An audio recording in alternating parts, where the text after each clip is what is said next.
Alrighty, everyone, it is Friday, which means it is time for News of the Week for February 28th, 2025.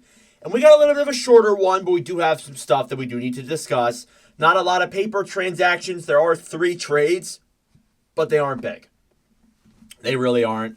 Let's just hop right into it here. Starting off with the Anaheim Ducks acquiring goaltender Ville Husso is on the final year of a 3-year, $3.6 million contract from the Detroit Red Wings in exchange for future considerations.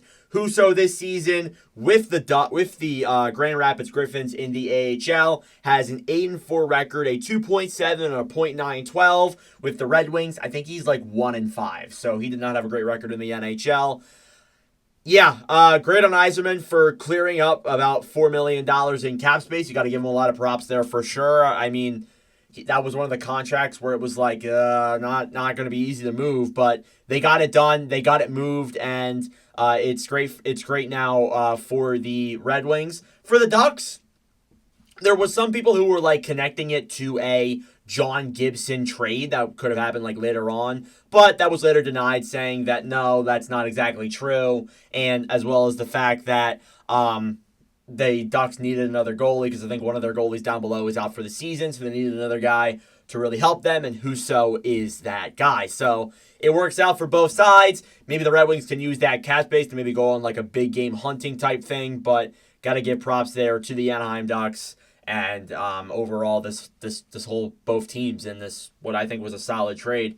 The other 2 deals were minor league deals, so we'll move through them relatively quickly. The Nashville Predators acquired forward Jesse Alonen, who is on a 1-year, $775K deal from the Tampa Bay Lightning in exchange for Anthony Angelo, who is on a 1-year, $775K deal. Alonen this season with the Syracuse Crunch before coming over to the Milwaukee Admirals had 25 points in 47 games played. Angelo with the Admirals had 14 points in 41 games played. Again, both minor league players. And then the last but not least, the other trade that was involved, the Minnesota Wild acquired forward Tyler Madden, who was on a 1-year, $775K deal from the LA Kings in exchange for defenseman Joseph Cecconi, who is on a 1-year, $775K deal as well. Madden this season with the Ontario Reign has 25 points in 47 games played in the AHL, and then Cecconi with the Iowa Wild had 13 points in 51 games played. So again, 2 minor league trades there. Another deal that was basically just a cap dump.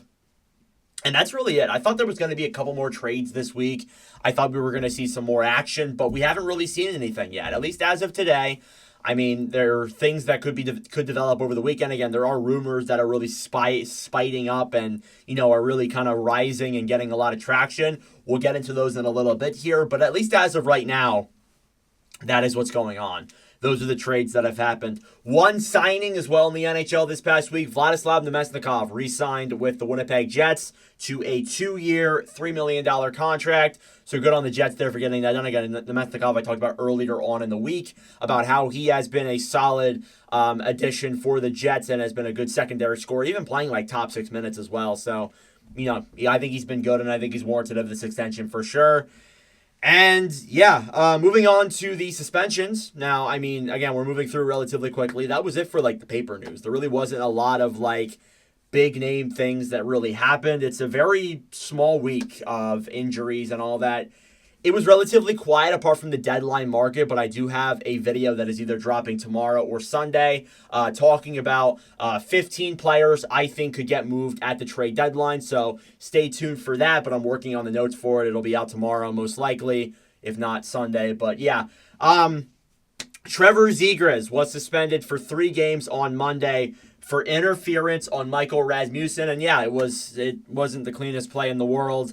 I think Zegras, he doesn't have any previous supplementary discipline. I was a little bit surprised it was actually 3 games. I thought it'd be like 1 or 2 just because of the fact that he doesn't have any supplementary discipline before. But I guess maybe with the fact that, the NHL's trying to crack down on this stuff, I guess it makes sense from that perspective. But yeah, I actually didn't make a video on the suspension. I was going to, but then I had my stream. I had hockey. I wasn't able to get the video done in time and posted. So that's unfortunate for me. I missed out on an opportunity there, but it's happened a lot in the last 5 years, I would say. And then the other suspension news that happened was not a suspension that happened. It was one that happened a couple of weeks ago. Gary Bettman has reduced Ryan Hartman's suspension from 10 to 8 games. So Hartman originally wasn't going to play until after the trade deadline, is now going to play, I think, a couple of days before the trade deadline. It doesn't really change a ton, just gives him 2 extra games and some salary back in return. It's very rare that we see this. I can't remember the last time I saw it happen. The only other time that I can remember before the Spezzo thing is nothing. There was the one play in 2021 where Spezzo's one got reduced, and yeah, that happened. But apart from that, it's very rare. I think it's only happened maybe 2 or 3 times during Bettman's tenure as commissioner. So it's a very rare thing that we see, but it happened this week. So hey, cool, I guess. And then other news, that's pretty much it for that. Getting into injuries and some more stuff. I said on last week's News of the Week that, the USA-Canada numbers in the finals, I thought they were going to be unreal, and they were.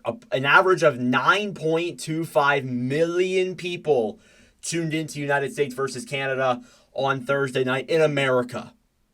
In just America. Overall, I think when you combine the numbers with Canada, I think it amounted to over 16 million people. That is insane. It shattered records, not only in America, but also in North America as well. And that's not even accounting the fact that I know people were watching illegal sites. 100%. We all know them. We all know the illegal sites. There were people that were watching them on the illegal sites. There were many bars and parties, and they don't take account for that either. There was probably at least 20 million people watching this in just North America. Again, you're not even taking account for Europe and everywhere else in the world.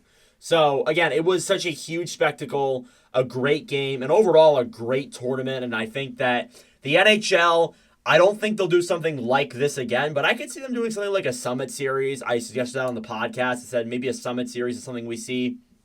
But there's a couple things I could see the NHL doing, and I'm really excited for the Olympics next year and the overall future for this tournament. I'm just absolutely pumped.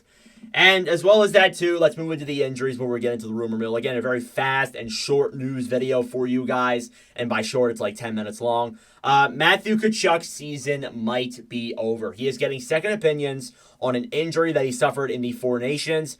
And, yeah, you lose Tkachuk. It's a big loss for the Florida Panthers. I don't think that they will be they're not going to make the playoffs. They'll definitely make the playoffs for sure. They'll likely finish behind Toronto, I would say. Maybe Tampa Bay catches them. But without Tkachuk, I don't know what they could do in a run like that. I don't know what they could do. I don't, and it's already a little bit stacked up against them because we don't see a team go to 3 straight Stanley Cup finals that often, especially we did see it with Tampa 2 years ago, from 2020 to 22, but it's rare outside of that. It's not something that you see every single decade, and the fact that we could see it twice in a decade is wild, but it's rare. I doubt it, and without Tkachuk, it doesn't help those odds at all. So yeah, we'll have to see what happens there with Tkachuk and the status on his injury. Obviously, I hope he's okay, and hopefully he's getting strides to recover, but obviously as of right now, it's not looking that great. And then it's not looking good for Boston either. Hampus Lindholm is out for the season. And there's still no timeline on Charlie McAvoy either. It is a horrible situation right there in Boston. They are missing their number 1 and number 2 defensemen, and what are you going to do? Right now, their number 1 guy is Zadorov or Carlo. They are in that bad of a situation. So overall, it's not a good look there for Boston. I wonder if Sweeney's going to see that and be yeah, I'm going to sell. But again, it is Don Sweeney, so I wouldn't be surprised if he's nope, we're buying. We're getting Brock Nelson at the deadline. I wouldn't be shocked at that whatsoever. But again, I wonder if that's going to really sway their opinion. The Bruins have had some brutal losses the last couple of weeks, and they're starting to slip behind the playoff race. And they already weren't that great with without the injuries, and now they have these piled up on top of it. I don't know. So they're in a really weird spot. Again, we've been talking about Boston all season and how it's just been a mess. And I think it's going to be really interesting when we evaluate it at the end of the season, which is coming up. In less than 2 months, I'll be starting my 2025 reviews. And hopefully I'll actually get through all of them this time. But yeah, that's what's going on in Boston and all that. Let's move into the rumor mill. Again, not a lot of news in terms of like paper transactions and legitimate news around the NHL. So let's get into the rumors because I know everybody wants to look at that. I didn't include everything because, again, I want to make that video tomorrow. But still, I wanted to go through some stuff. So the Hurricanes aren't believed to be close to Mikko Rantanen's $14 million ask. Per Elliot Friedman, I find this very interesting because I said it many times before on the podcast and on videos. If you, the only way I can see it justified that you're not going to throw all the money you have in the world at Rantanen is if you go and get Marner. Marner's literally the only other comparable, or unless you trade for somebody that's just not in my mind right now that's escaping me. Either way, it's a loss. And I think that they'd be an idiot to trade Rantanen. They would be. They would be an idiot to trade Rantanen because, first off, I don't think teams are going to want him without an extension. And second of all, it just defeats the purpose completely.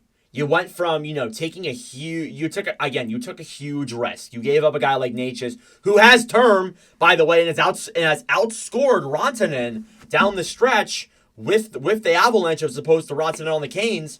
So it's overall just really not a good look. And I think, again, like, unless if you're going to spend that money on Marner, you have no other player that justifies not spending it on Mikko Rantanen. Seriously. So, again, they have to figure out a way to get there.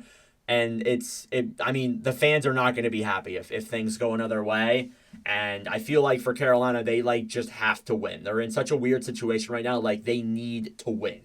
Simple as that. If they win a cup and Rantanen walks in free agency, then I'm like, all right, you got your cup, that's okay. But, if you don't or you trade him, it's a horrible look. Horrible look for that organization. The Vancouver Canucks put a 5-year, $8 million deal on the table for Brock Besser, and he wants more term. Per Frank Saravelli, I get that.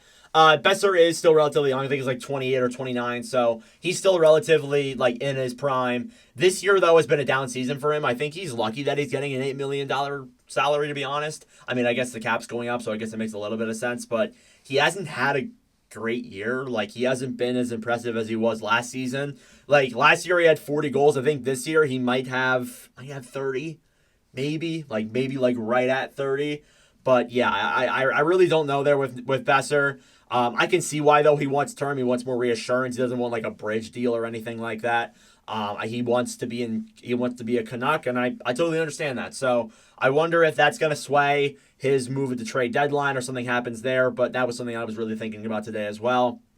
The asking price for Brayden Schenn, and this was actually insane to me. The asking price for Brayden Schenn is either 2 firsts or equivalent assets / prospects, per Frank Saravelli. First off, I said it yesterday, you can get a first for Schenn. You probably could. He has term. He's second in expected goals in the Blues. I think that does matter a little bit because, again, this season has been not that great for him, comparatively speaking, to other years with him. But as well as that, too, 2 firsts, are we serious? Or the equivalent. The equivalent to 2 firsts would be 2 first-round prospects.